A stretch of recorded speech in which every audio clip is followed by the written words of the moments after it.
Thank you for joining us, gentlemen. We are obviously sitting on two diametrically opposed sides of the same coin here. Pete, I'm going to start with you. What made you feel so strongly to initiate this letter and to bring the signatories forward? Look, I don't have to convince you that we had a atrocious past of racial divisions, racism, institutionalized racism, formalized racism, constitutionalized racism, and to some extent, the Liberal Democratic Constitution of 1994 to 1996 liberated us from being the perpetrators of this racist in this racist regime. And since then, it is 10 years, but a very difficult process to build the relationships of trust. And I think we've made significant progress in that regard.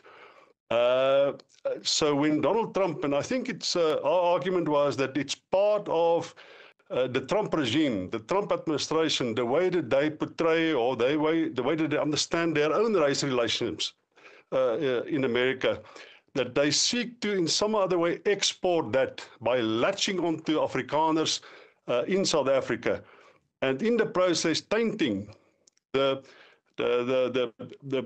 character of Afrikaners who wish to stay in South Africa, who have decent and qualified relationships with Black South Africans, and see themselves as Africans primarily, see themselves as South Africans, and we thought that we can't afford that our presence here in South Africa and in Africa are being used, or is being used, by the Trump regime to, in some other way, justify his own racial agenda in America, and leaves us as sort of a victim, as if he's prostituting Afrikaners to a certain degree for his own political ends. And we felt that there are enough. In fact, there are a large number of so-called right-wing voices in South Africa that has to be countered. We have to set the record straight that we don't all think like that, and that there is no evidence that that there's a racial genocide in South Africa, and that's the word that Trump has used,